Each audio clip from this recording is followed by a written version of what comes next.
چنانچہ عبداللہ بن عباس اور ابن زبیر نے امام علیہ السلام کے ارادہ سفر کی اطلاع پا کر حاضر خدمت ہوئے اور عرض کیا، فرزند رسول یہیں حرم خدا میں مقیم رہیں اور سفر عراق کا ارادہ ترک فرمائیں۔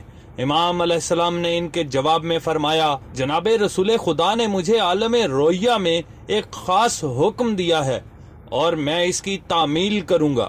بعض آثار سے یہ بھی معلوم ہوتا ہے کہ بعض لوگوں کے اس سوال پر کہ اگر آپ خود تشریف لے جا رہے ہیں تو پھر ان عورتوں اور بچوں کو کیوں ہمراہ لے جا رہے ہیں، آپ علیہ السلام نے فرمایا، خدا کی یہ مشیت ہے کہ ان کو دشمنوں کی قید و بند میں دیکھے۔ بہرحال علاوہ ان عزیز و اقارب کے جو کہ مدینہ سے آپ کے ہمراہ آئے تھے، کچھ لوگ بصرہ و حجاز وغیرہ کے بھی آپ کے ہم رکاب ہو گئے۔ اس طرح یہ مختصر مگر باعظمت قافلہ کوفہ کی طرف روانہ ہوا۔ یہ 8 ذی الحجہ بروز سہ شنبہ 60 ہجری کا واقعہ ہے، جس روز کوفہ میں حضرت مسلم بن عقیل نے خروج فرمایا تھا، جیسا کہ قبل ازیں اس کی تفصیل گزر چکی ہے۔ جس روز حضرت امام حسین علیہ السلام مکہ سے روانہ ہوئے، اس کی شب کو اپنے عزیز و احباب کے سامنے یہ خطبہ ارشاد فرمایا، حمد خدا و درود بر مصطفیٰ صلی اللہ علیہ وآلہ وسلم کے بعد، موت فرزندان آدم کے لیے اس طرح لازم اور باعث زینت ہے جس طرح نوجوان عورت کے گلو کے لیے قلادہ۔ مجھے اپنے بزرگوں کے دیدار کا اس قدر سخت اشتیاق ہے جس طرح جناب یعقوب دیدار یوسف کے مشتاق تھے۔ میرے لیے ایک مقتل اختیار کیا گیا ہے جسے میں ضرور دیکھوں گا، گویا کہ میں دیکھ رہا ہوں کہ جنگل کے بھیڑیے، فوج یزید کے بھیڑیا سفت سپاہی میرے جوڑوں کو جدا کر رہے ہیں اور مجھ سے اپنے آرزوؤں اور امیدوں کے شکم پر کر رہے ہیں۔ اس دن سے بچنے کے لیے کوئی چارہ نہیں جو قلم قضا سے لکھ دیا گیا ہے۔ ہم اہل بیت خدا کی رضامندی پر راضی ہیں، ہم اس کی بلا و مصیبت پر صبر کریں گے اور وہ ہمیں اجر و ثواب عطا فرمائے گا۔ رسول خدا صلی اللہ علیہ وآلہ وسلم سے ان کے پار ہائے گوشت دور نہیں رہیں گے، بلکہ بہشت عنبر سرشت میں وہ سب ان کے پاس جمع ہوں گے۔ ان کی وجہ سے آ حضرت کی آنکھیں ٹھنڈی ہوں گی، خدا ان سے کیے ہوئے وعدہ کو پورا کرے گا۔ جو ہمارے بارے میں اپنی جان خرچ کرنا چاہتا ہے اور ملاقات حق کے لیے اپنے نفس کو آمادہ کر چکا ہے، وہ ہمارے ہمراہ چلے۔ میں کل صبح روانہ ہو رہا ہوں انشاءاللہ۔ جب عمرو بن سعید الاشدق گورنر مکہ کو آن جناب علیہ السلام کی روانگی کی اطلاع ہوئی تو اس نے اس خیال سے کہ شاید اہل عراق آپ علیہ السلام پر اتفاق کر لیں اور اس طرح حکومت یزید میں خلل یا خلفشار واقع ہو، اپنے بھائی یحییٰ بن سعید کو کچھ آدمی دے کر آپ علیہ السلام کو ارادہ اس سفر سے باز رکھنے کے لیے بھیجا۔ چنانچہ ان لوگوں نے سوال و جواب کے بعد زبردستی صد راہ ہونے کی ناکام کوشش بھی کی۔ طرفین سے کچھ زد و کوب کی نوبت بھی پہنچی، لیکن جب عمرو بن سعید کو اس صورتحال کی اطلاع ملی تو اس نے اپنے آدمیوں کو واپس بلا لیا۔ اگرچہ مکہ سے کربلا تک درمیانی منازل کی تفصیل و تعداد میں شدید اختلاف پایا جاتا ہے، مگر تواریخ و مقاتل کی کتب معتبرہ مثل عاشر بہار، کمکام، زخار، نفس المحموم اور مقتل الحسین للمکرم وغیرہ سے جو کچھ مستفاد ہوتا ہے وہ یہ ہے کہ ان منازل کی تعداد 16 ہے، جن کی تفصیل اور ہر منزل پر رونما ہونے والے واقعات کی بقدر ضرورت تفصیل ذیل میں درج کی جا رہی ہے، تاکہ کربلا کے کی خونی تاریخ کا کچھ پہلو تشنائے تکمیل نہ رہ جائے۔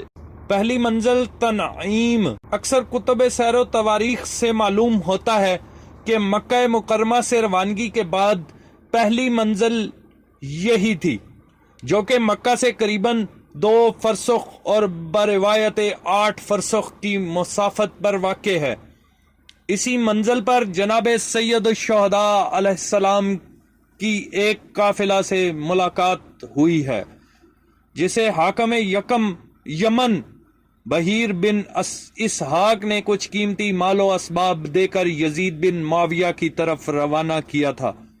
چونکہ اس مال کے حقیقی مالک بحیثیت امام زمانہ آپ علیہ السلام ہی تھے، اس لیے آپ نے وہ مال و اسباب اپنے قبضہ میں لے لیا اور ساربانوں سے فرمایا، تم میں سے جو شخص ہمارے ساتھ عراق تک آنا چاہے ہم اسے پورا کرایہ دیں گے، اور جو یہاں سے واپس جانا چاہے اسے بقدر قطع مسافت کرایہ دے دیا جائے گا۔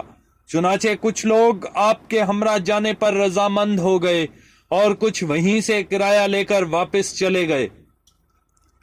اسی منزل پر جناب عبداللہ بن جعفر کے صاحب زادے جناب اونو محمد اپنے والد ماجد کا مندرجہ ذیل رقیمہ کریمہ لے کر خدمت امام علیہ السلام نے حاضر ہوئے۔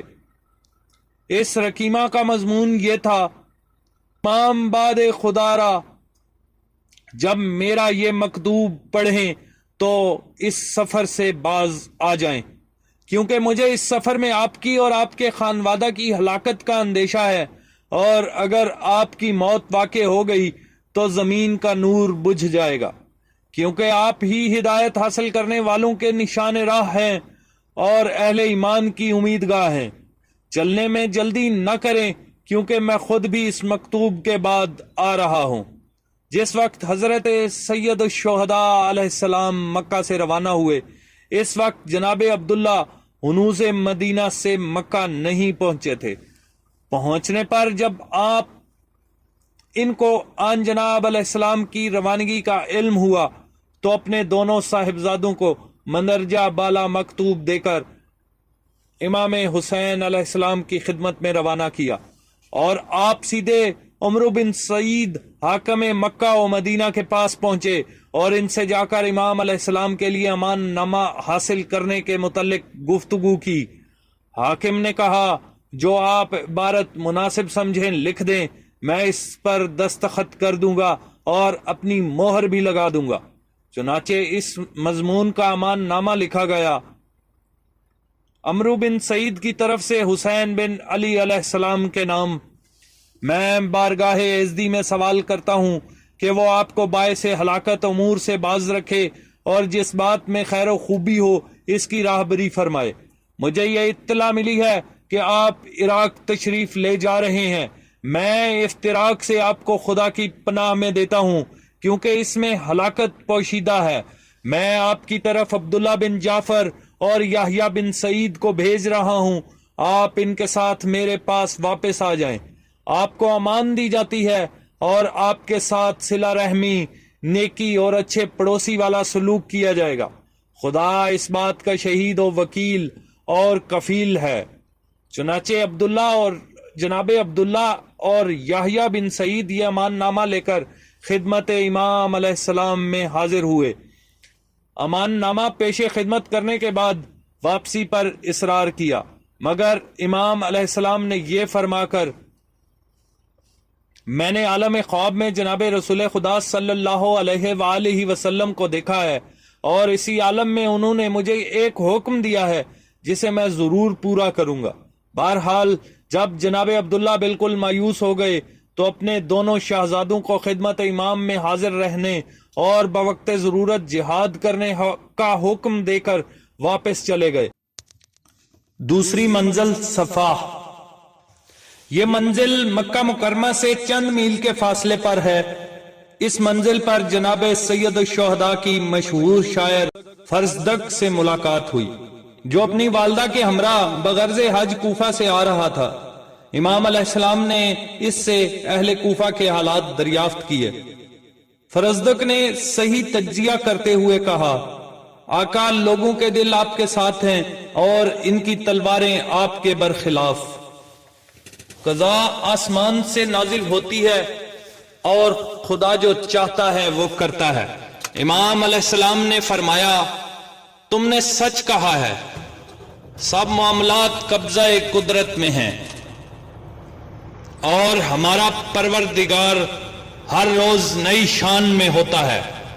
اگر ہماری خواہش کے مطابق قضا نازل ہوئی تو اس کے احسان پر اس کی حمد و ثنا کریں گے اور ادائے شکر پر اسی کی مدد طلب کریں گے، اور اگر ہماری منشا کے برخلاف حالات رونما ہو گئے تو سبھی کی نیت حق اور تقوی شعار ہو۔ اس نے کوئی زیادتی نہیں کی۔ اس کے بعد فرزدق نے آپ علیہ السلام سے حج وغیرہ کے بعض مسائل دریافت کیے اور پھر مرخص ہو گیا۔ تیسری منزل ذات عرق جو کہ نجد و تہامہ کی حد فاصل ہے۔ صاحب کمقام نے جناب عبداللہ اور ان کے صاحبزادوں کا خدمت امام میں حاضر ہونے کا واقعہ اسی منزل میں لکھا ہے، لیکن مشہور و منصول قول وہی ہے جو پہلی منزل پر درج کیا جا چکا ہے۔ بہرحال جناب سید الشہداء نے جناب عبداللہ اور یحییٰ بن سعید سے رخصت ہو کر بڑی تیزی کے ساتھ قطع مسافت کرتے ہوئے ذات عرق کے مقام پر پہنچے اور وہاں قیام بھی فرمایا۔ اس مقام پر بشر بن غالب سے ملاقات ہوئی جو عراق سے آ رہا تھا۔ صاحب ناسخ نے فرزدق کا نام لکھا ہے لیکن مشہور بشر ہی ہے۔ امام علیہ السلام نے اس سے کوفہ والوں کی حالت دریافت کی۔ اس نے دوسروں سے باخبر لوگوں کی طرح یہی جواب دیا، میں نے ان کو اس حال میں چھوڑا ہے کہ ان کی تلواریں تو بنو امیہ کے ساتھ ہیں لیکن دل آپ کے ہمراہ ہے۔ امام علیہ السلام نے اس کا یہ کلام سن کر فرمایا اے اسدی سچ کہا ہے، مگر خدا جو چاہتا ہے سو کرتا ہے اور جس بات کا چاہتا ہے حکم دیتا ہے۔ اسی منزل کے متعلق بعض کتب مقاتل میں ایک اور واقعہ بھی ملتا ہے کہ ریاشی اول فضل العباس بن الفرح الصبری النحوی المقتول 275 ہجری اپنے سلسلہ سند سے ایک عراقی سے نقل کرتے ہیں۔ اس کا بیان ہے کہ میں اپنے ساتھیوں کو پیچھے چھوڑ کر بڑی تیزی سے مسافت طے کرتا ہوا حج پر جا رہا تھا کہ اچانک ایک صحرا میں کچھ نصب شدہ خیمے دیکھے۔ قریب گیا اور پوچھا کہ یہ خیمے کس کے ہیں؟ مجھے بتایا گیا کہ یہ حسین علیہ السلام کے خیمے ہیں۔ میں نے ازراہ تعجب کہا کیا وہی حسین جو علی و فاطمہ سلام اللہ علیہ کے فرزند ہیں؟ مجھے بتایا گیا کہ ہاں وہی حسین علیہ السلام۔ میں نے ان کا خیمہ دریافت کیا اور ان کی خدمت میں حاضر ہوا۔ میں نے دیکھا کہ حسین علیہ السلام خیمہ کے دروازہ پر تکیہ لگائے بیٹھے ہیں اور کچھ خطوط پڑھ رہے ہیں۔ میں نے حاضر ہو کر سلام عرض کیا۔ امام علیہ السلام نے جواب دیا، میں نے عرض کیا یبن رسول اللہ صلی اللہ علیہ وآلہ وسلم، میرے ماں باپ آپ پر قربان ہوں، اس لک و دک صحرا میں کس چیز نے آپ کو اترنے پر مجبور کیا ہے؟ امام علیہ السلام نے فرمایا ان لوگوں یعنی بنو امیہ نے مجھے خوف زدہ کر دیا ہے، مجھے اہل کوفہ نے دعوت دی ہے اور یہ ان کے خطوط ہیں، لیکن یہ میرے قتل میں شریک ہوں گے۔ وہ جب یہ جرم کر گزریں گے اور سب حرمات الہیہ کی ہتک کر چکیں گے تو اس وقت خدا وند عالم کسی ایسے شخص کو ان پر مسلط کر لے گا جو ان کو اس طرح قتل و غارت کرے گا کہ وہ لونڈی کی قوم سے بھی زیادہ ذلیل ہوں گے۔ بعض اہل تحقیق کا خیال ہے کہ کلام امام علیہ السلام میں وارد شدہ لفظ قوم فرام کی تصحیف ہے، بنابری مطلب یہ ہوگا کہ وہ لونڈی کے چیتھڑے سے بھی زیادہ ذلیل و خوار ہوں گے۔ چوتھی منزل حاجز از بطن رمہ. بطن رمہ ایک وادی ہے جس کی ایک جگہ کا نام حاجز ہے، جہاں امام علیہ السلام نے قدر قیام فرمایا تھا. اسی مقام سے امام علیہ السلام نے قیس بن مسہر سیداوی اور بروایت عبداللہ بن یکتر کے ہاتھ اہل کوفہ کے نام اس مضمون کا خط بھیجا، جس کا خلاصہ مطلب یہ ہے کہ یہ حسین بن علی علیہ السلام کے مکتوب ہے. اپنے دینی بھائیوں کے نام حمد الہی اور سلام مسنون کے بعد مسلم بن عقیل کے خط سے مجھے معلوم ہوا ہے کہ تمہارے حالات درست اور تمہارے درمیان ہماری نصرت اور طلب حق پر اتفاق رائے پایا جاتا ہے. میں نے بارگاہ عزدی میں دعا کی ہے کہ وہ انجام بخیر کرے اور تمہیں اجر عظیم عطا کرے. میں 8ویں ذی الحجہ سے مکہ سے تمہاری طرف روانہ ہو چکا ہوں. جب میرا قاصد پہنچے تو تم جلدی اپنے انتظامات مکمل کر لو، کیونکہ میں انہی دنوں میں تمہارے ہاں پہنچنے والا ہوں. والسلام. جناب قیس رحم اللہ امام کا یہ مکتوب مبارک لے کر کوفہ روانہ ہوئے.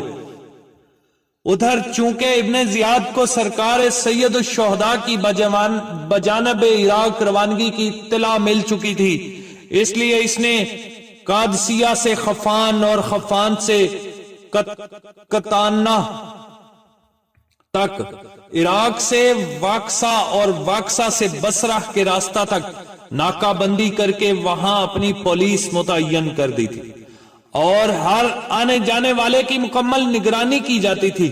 اس ناکہ بندی کی شدت کا اندازہ اس سے لگایا جا سکتا ہے کہ جناب امام حسین علیہ السلام جب بعض العیون سے آگے بڑھے اور بعض بدوؤں سے ملاقات ہوئی تو ان سے کوفہ کی تازہ صورتحال دریافت کی تو انہوں نے جواب دیا، باخدا ہمیں کوئی علم نہیں، ہم تو نہ اندر جا سکتے ہیں نہ باہر نکل سکتے ہیں. قیس بن مسہر سیداوی کی شہادت. اس پولیس کا سربراہ حسین بن نمیر تیمیمی تھا. چنانچہ قیس کوفہ جاتے ہوئے قادسیہ پہنچ کر حسین کے ہاتھوں گرفتار ہو گئے. جب اس نے تلاشی لینا چاہی تو جناب قیس نے افشائے راز کے اندیشہ سے خط پھاڑ ڈالا. بہرحال حسین نے انہیں گرفتار کر کے ابن زیاد کے پاس بھیج دیا. جب ابن زیاد کے سامنے پیش ہوئے تو اس نے پوچھا کہ تو نے وہ خط کیوں پھاڑا؟ جناب قیس نے بلا جھجک کہا تاکہ تم اس کے مندرجات پر مطلع نہ ہو سکو. ابن زیاد نے اصرار کیا کہ بتاؤ اس میں کیا لکھا تھا اور کن کن اشخاص کے نام لکھا گیا تھا، مگر جناب قیس نے بتانے سے انکار کر دیا.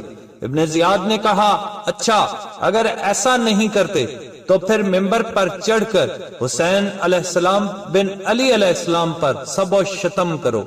قیس نے اس موقع کو غنیمت جانتے ہوئے آمادگی ظاہر کی اور فوراً ممبر پر جا کر خدا کی حمد و ثنا اور پیغمبر اسلام پر درود و سلام بھیجنے کے بعد کہا، اے لوگو، حسین علیہ السلام بن علی علیہ السلام جو دختر رسول خدا صلی اللہ علیہ وآلہ وسلم فاطمہ الزہرا سلام اللہ علیہا کے فرزند ہیں، بہترین خلائق ہیں، میں ان کا قاصد ہوں، تم پر لازم ہے کہ ان کی آواز پر لبیک کہو.